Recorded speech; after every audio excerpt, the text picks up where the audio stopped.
Selamat pagi, Assalamualaikum warahmatullahi wabarakatuh. Gimana kabarnya kakak dan abang semua? Semoga kalian selalu dalam lindungan Allah Subhanahu wa Ta'ala dan terhindar dari COVID-19 yang sedang mewabah di negeri kita ini ya. Nah, hari ini kita akan membahas tentang klasifikasi makhluk hidup bagian kedua. Nah, sebelumnya minggu lalu kalian sudah membahas tentang apa itu ciri-ciri makhluk hidup. Nah, yang akan kita bahas di bagian kedua ini adalah tentang takson, kemudian ada nanti klasifikasi dikotom, dan ada yang terakhir itu adalah kunci determinasi. Nah, baiklah, apa itu klasifikasi makhluk hidup? Klasifikasi makhluk hidup adalah suatu cara untuk mengelompokkan makhluk hidup berdasarkan kesamaan ciri yang dimiliki. Nah, seperti yang kita ketahui nih, makhluk hidup kan ada 3 ya. Ada manusia, kemudian ada hewan, dan ada tumbuhan. Dan masing-masing makhluk hidup pasti memiliki persamaan dan perbedaannya masing-masing, seperti itu. Nah, karena ada perbedaan dan persamaan itulah akhirnya dikelompokkan atau diklasifikasikan. Yang sama mana aja nih, yang beda mana aja. Nah, disinilah dibutuhkan yang namanya klasifikasi makhluk hidup. Namun, yang kita bahas di sini hanya bagian tumbuhan dan hewan. Jadi manusia tidak terikut ya di bagian klasifikasi ini. Untuk mempelajari tentang pengelompokan makhluk hidup atau pengklasifikasian makhluk hidup itu dinamakan dengan taksonomi. Nah, taksonomi ini dikenalkan oleh seorang ilmuwan yang berasal dari Swedia, yaitu Carolus Linnaeus, yang juga dikenal sebagai Bapak Taksonomi. Nah, selain memperkenalkan tentang taksonomi ini atau ilmu pengklasifikasian ini, beliau juga memperkenalkan tentang sistem penamaan ilmiah. Nah, jadi nanti kita juga akan pelajari tentang sistem binomial nomenklatur. Kita bahas yang bagian takson dulu, ya kan? Nah, apa itu takson? Takson merupakan urutan tingkatan kelompok berdasarkan persamaan dan perbedaan cirinya. Nah, kalau tadi kita sudah bahas kan bahwasanya klasifikasi itu adalah caranya, ya kan? Cara untuk mengelompokkannya. Nah, di sini takson itu adalah urutannya. Nah, kita lihat yang di sini itu ada 7 urutan atau 7 tingkatan. Yang pertama itu adalah kingdom atau kerajaan. Nah, kalau dikatakan kerajaan berarti gimana? Dialah yang paling besar gitu ya. Nah, jadi kalau di bagian kingdom ini hanya ada 2 kerajaan. Yang pertama itu adalah kingdom animalia atau kingdom hewan. Dan satu lagi adalah kingdom plantae atau kingdom tumbuhan. Oke. Nah, selanjutnya ada filum atau divisi. Nah, karena di sini ada kata atau, berarti kita pilihnya salah satu aja ya, anak ibu. Kalau filum kita pilih ketika yang kita urutkan itu adalah hewan. Nah, kalau divisi kita pilih kalau yang kita urutkan adalah tumbuhan. Oke, paham ya? Selanjutnya ada yang namanya kelas. Nah, jadi hewan dan tumbuhan ini juga punya kelas-kelasnya gitu ya. Selanjutnya ada ordo atau bangsa. Nah, jadi untuk tumbuhan dan hewan juga memiliki bangsa. Jadi nanti ada bagian-bagiannya. Selanjutnya ada family atau suku. Kemudian ada genus atau marga. Dan yang terakhir adalah spesies atau jenis. Nah, tingkatan takson ini sendiri seperti yang kalian lihat, ini bentuknya kan segitiga terbalik ya, atau piramida terbalik. Nah, jadi kita lihat di sini ada tanda panahnya yang bagian ke bawah, ada tanda panah yang bagian ke atas. Kalau yang ke bawah, nah semakin ke bawah maka persamaan cirinya semakin banyak gitu. Nah, kalau yang semakin ke atas gimana? Itu artinya adalah jumlah anggotanya yang semakin banyak gitu. Jadi maksudnya gimana, Bu? Coba nih, misalnya kingdom gitu ya, kingdom Animalia.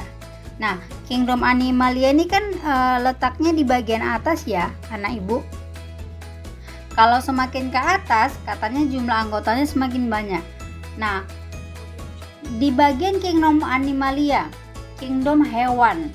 Nah, di bagian kingdom hewan ini kan dia tidak ada dispesifikan hewan apa. Nah, berarti yang ada di kingdom hewan adalah semua hewan atau seluruh hewan yang ada di bumi, itu termasuk ke dalam kingdom Animalia. Nah, itulah kenapa jumlah anggota di semakin ke atas itu dia semakin banyak. Nah, sedangkan kalau misalnya yang di bagian spesies, nah spesies ini kan sudah jenisnya ya. Jadi misalnya kucing. Nah, jadi kalau udah spesies kucing berarti hanya bagian kucing saja, kan gitu.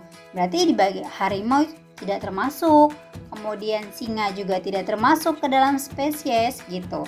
Jadi dia kalau semakin ke bawah jumlah anggotanya semakin sedikit. Nah, begitu juga yang dia di bagian yang persamaan ciri. Nah, katanya kan kalau semakin ke bawah cirinya semakin banyak. Nah, benar. Karena apa? Kalau kita lihat nih, tadi ya bagian spesies misalnya. Kan tadi kita bahas kucing misalnya. Berarti kan hanya kucing. Gitu ya. Mau itu kucing Angora, kucing Persia, kemudian kucing oren misalnya. Nah, jadi mereka adalah hewan yang memiliki persamaan ciri gitu ya. Jadi kalau yang lain misalnya burung atau itik masuk nggak ke bagian spesies ini? Tidak, karena apa? Mereka sudah berbeda. Persamaan cirinya itu hampir tidak ada gitu ya. Nah, jadi makanya dia semakin ke bawah, maka hewan atau tumbuhan itu dia semakin banyak cirinya gitu. Jadi paham ya untuk bagian tingkatan takson. Nah, di sini ada contohnya yaitu adalah kucing. Nah, kita lihat di bagian kingdom. Nah, jadi kingdomnya ini apa? Nah, seperti yang ketahui bahwasannya kucing itu merupakan hewan. Berarti kita isikan adalah kingdom Animalia. Oke, selanjutnya. Nah, ini ya yang ibu katakan tadi bahwasannya kita pilihnya salah satu, filum atau divisi. Karena di sini adalah hewan, berarti kita pilihnya adalah filum. Nah, filumnya apa, Bu? Filumnya adalah Chordata. Oke. Selanjutnya ada namanya kelas. Nah, kelasnya ini adalah hewan mamalia. Jadi kalau misalnya kalian masih ingat, mungkin sudah pernah dipelajari waktu kalian di SD, ada beberapa kelompok hewan. Ada reptil, kemudian ada mamalia, ada aves, kemudian ada Pisces, kemudian ada amfibi. Nah, jadi itu semua itu bagian dari kelas. Jadi di sini kebetulan kucing itu termasuk adalah hewan mamalia, yaitu hewan yang menyusui. Selanjutnya ada ordo atau bangsa. Nah, seperti yang kita ketahui juga bahwasannya kucing ini merupakan hewan yang memakan daging-dagingan. Nah, makanya dia dikatakan karnivora. Selanjutnya ada family. Nah, familinya atau keluarganya nih. Nah, keluarganya itu apa? Namanya Felidae. Oke, kemudian genus. Genus ini marga ya. Sama aja kalau kalian kan banyak ada yang punya marga kan. Nah, ternyata hewan juga punya marga loh. Nah, marga si kucing itu namanya adalah Felis. Oke. Nah, jenisnya atau spesiesnya itu apa? Namanya Felis catus. Oke. Sampai sini paham ya?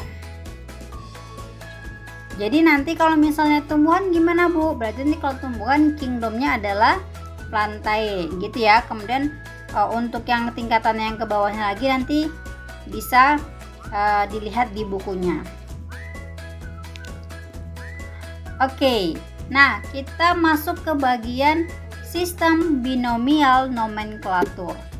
Nah, tadi sudah Ibu katakan bahwasannya si Carolus Linnaeus ini dia juga yang menemukan tentang sistem penamaan ilmiah. Jadi ada beberapa aturan penulisannya. Jadi nama-nama ilmiah itu tidak bisa sembarangan kita tulis ya anak Ibu. Mungkin kalau kalian sudah pernah melihatnya misalnya atau pernah mendengarnya Orija Sativa gitu. Pokoknya dia yang nama-nama ilmiah itu dia tidak bisa dibuat sembarangan. Jadi ada aturannya sendiri. Oke, kita lihat bagaimana cara penulisannya. Yang pertama, katanya nama spesies terdiri dari 2 kata. Jadi memang umumnya nama spesies ini terdiri dari 2 kata. Yang kata pertama itu menunjukkan genus atau marganya. Jadi kalau kita kan biasanya marga itu di belakang ya. Nah, kalau di spesies hewan atau tumbuhan itu kata pertamanya justru marganya, yaitu genusnya. Kemudian yang kata kedua menunjukkan spesiesnya. Maksudnya gimana? Berarti menunjukkan nih dia jenis apa? Apakah jenis hewan kucing, kemudian ataukah dia jenis tumbuhan kacang gitu. Oke. Kemudian yang kedua, katanya kata pertama itu adalah merupakan huruf kapital. Nah, jadi kalau nanti kan dia ada 2 kata ya. Nah, kata yang pertama awalannya itu harus huruf kapital. Yang kata selanjutnya itu merupakan huruf kecil semua. Gitu ya. Oke. Nah, yang ketiga itu adalah menggunakan bahasa Latin atau bahasa ilmiah. Jadi, kalau dikatakan bahasa Latin berarti biasanya memang sudah ada aturannya bahasanya ya. Jadi kita tidak bisa sembarangan ya anak-anak Ibu. Nah, tulisannya gimana? Tulisannya itu adalah ada 2 cara. Bisa dicetak miring atau dia menggunakan garis bawah. Nah, jadi kalau sudah menggunakan garis bawah tidak perlu dicetak miring ya anak Ibu. Kita lihat contohnya di sini. Yang pertama adalah Felis Catus tapi dia bentuknya miring. Yang kedua adalah Felis Catus bentuknya garis bawah. Nah, jadi cara penulisannya itu seperti ini. Oke, harus mengikuti kaidah penulisan. Tidak boleh sembarangan. Ingat ya anak Ibu, tidak boleh sembarangan. Oke, kita langsung masuk ke bagian klasifikasi dikotom dan kunci determinasi. Apa itu klasifikasi dikotom?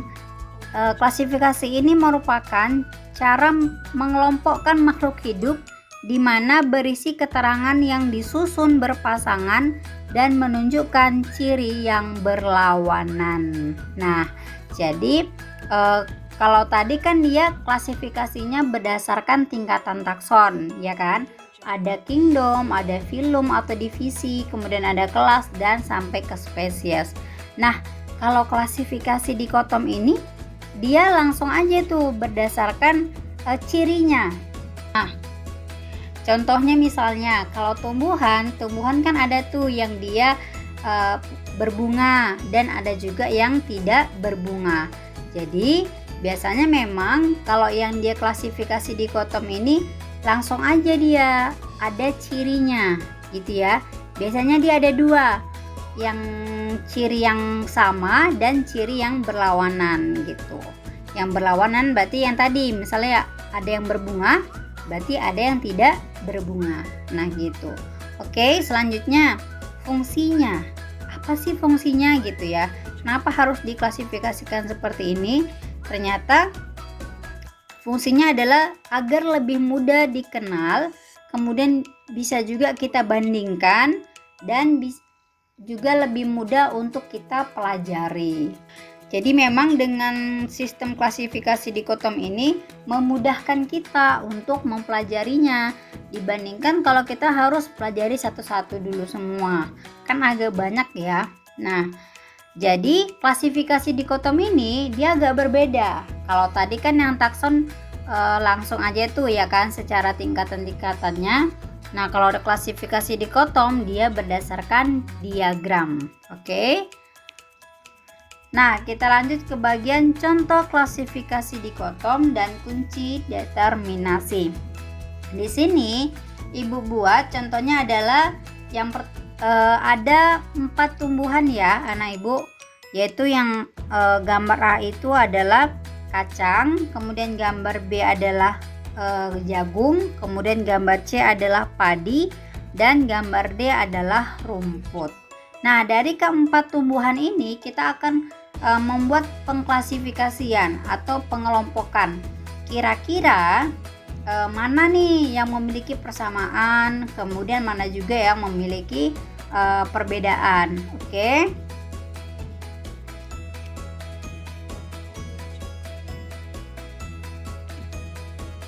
Nah, silahkan anak-anak Ibu lihat di sini sudah Ibu buat contoh klasifikasi dikotomnya. Jadi bentuk klasifikasi dikotom ini seperti ini. Dia bentuknya diagram. Nah, oke, kita mulai dari yang paling kiri. Nah, di sana sudah ada keterangannya. Nah, di sana sudah ada keterangannya, yaitu ada kacang tanah, jagung, padi, dan rumput. Nah, tumbuhan ini dia dibagi menjadi 2 bagian. Yang pertama itu apa? Memiliki akar, batang, dan daun, gitu ya. Jadi seperti yang Bu bilang tadi, dia langsung dibuat cirinya. Jadi cirinya ini gimana Bu? Sebenarnya bebas ya, Kakak dan Abang. Jadi di sini kebetulan contohnya Ibu buat yang pertama adalah memiliki akar, batang, dan daun. Kalau misalnya Kakak dan Abang mau buat yang pertama itu misalnya berbunga, kemudian berarti lawannya apa? Tidak berbunga, boleh. Jadi dia tidak ada ketentuan mana yang duluan, atau tidak ada ketentuan tulisannya itu apa, cirinya itu apa. Nah, jadi itu bebas saja Kakak dan Abang mau ambil ciri yang mana. Oke. Misalnya kalau hewan nih, misalnya kalau hewan kan ada misalnya hewan harimau, kemudian kucing, kemudian singa misalnya. Kemudian Kakak buat nih cirinya. Yang pertama apa? Misalnya memiliki bulu, berarti lawannya adalah tidak memiliki bulu gitu. Jadi ingat ya, tidak ada patokannya atau tidak ada harus seperti yang Ibu buat nih misalnya kata-katanya, enggak. Jadi itu bebas aja, Kakak dan Abang mau buat ciri-ciri yang mana. Oke. Nah, kita balik lagi nih ke bagian kacang tanah. Tadi yang kita ambil cirinya adalah yang pertama memiliki akar, batang, dan daun. Nah, jadi kuncinya itu caranya adalah langsung buat nih. Kalau dia cirinya memiliki akar, batang, dan daun, berarti lawannya apa? Tidak memiliki. Paham ya? Nah, kemudian lanjut. Yang ini kita anggap tadi 1A dan 1B ya. Kemudian kita lanjut. Ada yang berbunga, dan kalau ada berbunga berarti tidak berbunga. Gitu ya. Pokoknya buat dia saling berlawanan. Itu berarti dia setiap ciri itu punya 2. Oke. Kemudian ini kita buat 2A dan 2B. Nah, yang berbunga ini ya, yang berbunga itu dia ada yang tulang daunnya menyirip atau menjari, dan berarti lawannya apa? Tulang daunnya tidak menyirip dan menjari. Paham ya sampai sini? Kemudian kita lihat di sini yang bagian 3A. Nah, ini yang memiliki tulang daun menyirip dan menjari itu merupakan dikotil. Oke. Kemudian yang 3B itu merupakan tumbuhan monokotil atau berkeping 1. Nah, bagian 1B di sini kan kita ada tidak memiliki akar, batang, dan daun. Nah, jadi di sini dibagi menjadi dua, yaitu tubuh berupa talus dan tubuh tidak berupa talus. Apa itu talus? Talus itu merupakan tumbuhan yang struktur tubuhnya itu masih belum bisa dibedakan antara akar, batang, dan daunnya. Jadi dia masih belum jelas nih. Oke, paham ya anak-anak ibu? Jadi kan memang ada beberapa tumbuhan yang nggak jelas nih, mana ya akarnya, kemudian mana juga batangnya, kemudian mana daunnya. Nah, ini nggak jelas, ada yang tumbuhan seperti itu. Nah, jadi selanjutnya gimana? Kalau yang tubuhnya berupa talus atau yang nggak jelas, ini dinamakan dengan talopita. Kemudian kalau yang tubuhnya tidak berupa talus, itu dinamakan dengan bryophyta. Nah, jadi ini merupakan contoh dari klasifikasi dikotom. Jadi kalau misalnya kakak dan abang mau buat ciri-ciri yang lain, misalnya yang dia punya, misalnya yang bagian 1A nya itu mau kakak buat punya biji misalnya, atau memiliki buah misalnya, itu boleh. Jadi itu bebas, sesuai dengan kakak dan abang inginkan aja, mau yang mana gitu ya. Oke, lanjut. Nah, kita buat urutan kunci determinasinya gitu. Jadi kunci determinasi ini bisa dibilang dia ada di dalam bagian klasifikasi dikotomnya. Oke, kita lihat. Di sini yang ibu buat cuma dua aja dulu ya. Nah, yang pertama adalah kacang tanah. Kita lihat, kacang tanah itu punya akar, batang, dan daun atau nggak punya? Nah, pastinya punya dong ya kan? Oke, berarti kalau dia punya, dia masuk ke bagian mana? 1A atau 1B? Nah, berarti kita pilih 1A karena dia punya akar, batang, dan daun. Oke, lanjut. Tadi kan dia udah di 1A, berarti pilihannya antara berbunga atau tidak berbunga. Nah, karena kacang tanah itu dia berbunga, berarti kita pilihnya adalah 2A. Oke, sampai sini paham ya anak-anak ibu? Lanjut nih. Nah, karena kita tadi pilihnya 2A yang bagian berbunga, sekarang pilihannya adalah tulang daunnya menyirip atau menjari, atau yang tidak menyirip atau menjari. Nah, kakak dan abang tahu kan bentuk daun dari kacang tanah? Nah, bentuk daun dari kacang tanah ini adalah menyirip atau menjari. Maka kita pilihnya itu adalah 3A. Kalau sudah di bagian 3A, berarti sudah pasti dia termasuk ke dalam dikotil. Oke, sampai sini paham anak-anak ibu? Oke, lanjut. Contoh yang kedua, jagung. Nah, anak-anak ibu sudah tahu kan gimana pohon jagung atau tumbuhan jagung? Nah, pastinya dia punya akar, batang, dan daun juga, ya kan? Berarti kita masih tetap pilih 1A. Oke, lanjut. Di bagian 1A, dia punya bunga atau nggak punya bunga nih? Nah, ternyata dia punya bunga juga. Berarti kita pilihnya adalah 2A. Lanjut. Tulang daunnya seperti apa? Ternyata tulang daun dari jagung ini adalah tidak menyirip atau menjari. Nah, berarti secara langsung dia merupakan tumbuhan monokotil. Oke. Nah, sampai sini bisa ya gimana cara mengurutkan kunci determinasinya. Gitu. Oke, paham anak-anak ibu? Nah, terakhir yaitu tentang bagaimana dasar-dasar klasifikasi makhluk hidup itu sendiri. Jadi sebenarnya yang paling dasar sekali pertama itu adalah kita tahu nih persamaan dan perbedaan yang dimiliki oleh makhluk hidup. Kemudian yang kedua adalah berdasarkan ciri bentuk dan anatomi tubuhnya. Nah, kemudian yang terakhir yaitu adalah berdasarkan ukuran, manfaat, kemudian tempat hidup dan cara hidup. Jadi anak-anak ibu mengklasifikasikan makhluk hidup itu tidak hanya berdasarkan mungkin kucing sesama kucing misalnya. Nah, tidak hanya seperti itu gitu.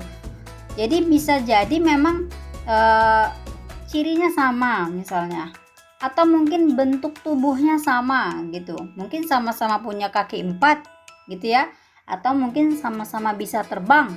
Nah, itu merupakan salah satu ciri yang bisa menjadi salah satu pengklasifikasiannya gitu.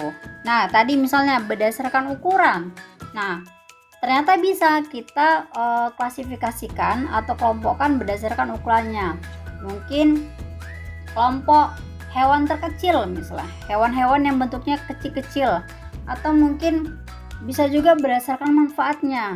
Nah, misalnya tumbuhan nih, mana yang dia tumbuhan yang manfaatnya untuk kesehatan mata misalnya. Nah, jadi bisa kita kelompokkan seperti itu gitu ya. Jadi tidak melulu misalnya buah-buah aja, atau sayuran-sayuran aja, atau mungkin tumbuhan yang pohonnya yang besar-besar. Nah, seperti itu, tidak hanya seperti itu ya anak-anak ibu. Jadi dia bisa macam-macam. Oke, sampai sini paham tentang klasifikasi makhluk hidup bagian kedua ini. Nah, semoga apa yang ibu sampaikan hari ini bisa kalian pahami. Jika belum paham, bisa langsung tanyakan ke ibu melalui WA ya anak-anak ibu. Oke, itu saja untuk pembelajaran hari ini. Untuk tugasnya akan ibu share di WA group. Silahkan kerjakan dengan sungguh-sungguh. Jangan pernah sepele dengan tugas apapun yang diberikan oleh guru kalian. Oke, semangat belajarnya anak-anak ibu. Selamat pagi. Assalamualaikum warahmatullahi wabarakatuh.